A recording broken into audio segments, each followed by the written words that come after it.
খুবই সুস্বাদু কিন্তু এই মাছটা, আবার ভীষণ উপকারী। যাদের রক্ত স্বল্পতা আছে তারা যদি এই মাছটা খায় তাহলে অল্প দিনের মধ্যেই রক্ত স্বল্পতা দূর হয়। তো আমি রান্না করছি, এটা কিন্তু মাংসের মতন স্বাদ হয় খেতে। দেখেন কালারটা কত সুন্দর হয়েছে। এটাকে কি মাছ বলে জানেন তো? কুচে মাছ। এই সাইজের মাছটা নিয়েছি, মাছটা কেটে ধুয়ে নিয়ে আসি। এই ছালটা ফেলে দিতে হয় এই মাছটার, এটাই হচ্ছে কাটার বিশেষত্ব। তো কেটে আমি নিয়ে চলে এলাম ধুয়ে।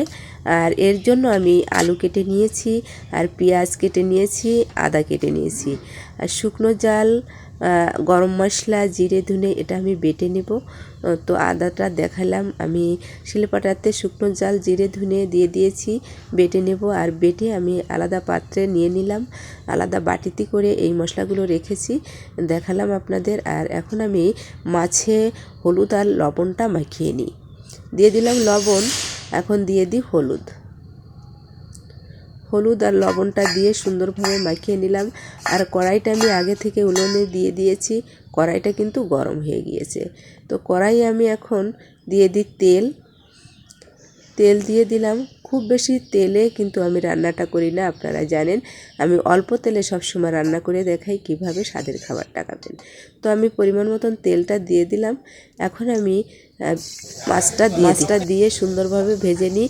তো মাছটা কিন্তু মিডিয়াম টু লো হিটে আমি ভেজে নেব, কারণ আমি অল্প তেলে সবসময় মাছ ভাজি এবং রান্নাটা করি। এই জন্য মাছ ভাজার সময় সবসময় অল্প তেলে যদি ভাজেন তাহলে অল্প জাল রাখতে হবে, মিডিয়াম টু লো হিটে জালটা রেখে মাছটা ভেজে নিতে হবে।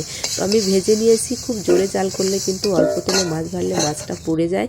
তো মাছটা উঠিয়ে নিয়ে আমি আবারও তেল দিয়ে দিলাম পরিমাণ মতন। খুব বেশি তেল কিন্তু আমি দিই না, দেখেন আপনারা লক্ষ্য করে দেখবেন অল্প তেলে রান্নাটা করি। তো আমি তেলে দিয়ে দিলাম তেজপাতা ফোড়ন, এখন আদা এবং পেঁয়াজ, তারপরে যে বাটা মশলাটা রেখেছি জিরে ধনে শুকনো জাল সেটা দিয়ে দিই। আমি একটু জল দিয়ে দিলাম মশলার ভিতরে। জল দিলে অল্প তেলে যে মশলাটা কষা হয় তাহলে তেলটা আর টেনে নেয় না, এই জন্য আমি সবসময় মশলাটা একটু জল দিয়েই কষিয়ে নিই। তো এখন আমি পরিমাণ মতন হলুদ আর লবণটা দিয়ে মশলাটাকে সুন্দরভাবে কষিয়ে নেব। তো এখন লবণটাও দিয়ে দিলাম, কষিয়ে নিয়ে এখন একইভাবে মিডিয়াম টু লো হিটে জালটা রেখে আমি কষিয়ে নেব। খুব জোরে জাল করে কিন্তু মশলাটা কষা যাবে না, কারণ অল্প তেলে আমি রান্নাটা করছি। আর মশলাটা কষা হয়ে গেল দেখেন। এবার আমি এই মশলার ভিতরে কেটে রাখা আলুগুলো দিয়ে দেব। দিয়ে দিলাম। এবার কেটে রাখা আলুগুলো দিয়ে একইভাবে সুন্দরভাবে একটু কষিয়ে নেব কিছু সময় ধরে। তো আলু দিয়েও মশলার সাথে সুন্দরভাবে কষিয়ে নিলাম। আর কষা হয়ে গেলেই আমি জলটা দিয়ে দেব, কারণ মশলাটা কষিয়ে নিলে আলুর সাথে তাহলে স্বাদটা বেশি ভালো হয়। এই জন্য আমি সুন্দরভাবে কষিয়ে নিলাম। আর একটু গরম জল দিয়ে দিলাম।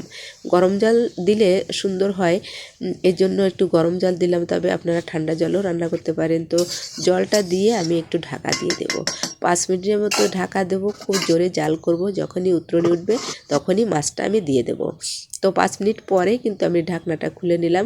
দেখেন উতরনি উঠে গেছে তরকারিতে। এখন আমি ভেজে রাখা মাছটা এই তরকারির ভিতরে দিয়ে দিই।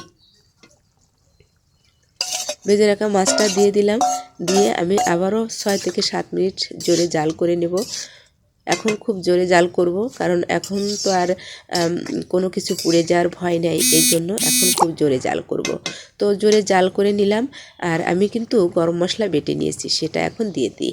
তরকারিতে সবসময় একটু গরম মশলা দিলে স্বাদটা বেশি সুন্দর হয়। তো নামানোর একটু আগে দিতে হয়। আমি গরম মশলা দিয়ে 2 মিনিট জাল করে তরকারিটা নামিয়ে নেব। তো একটু ঘুটিয়ে দিলাম খুন্তি দিয়ে।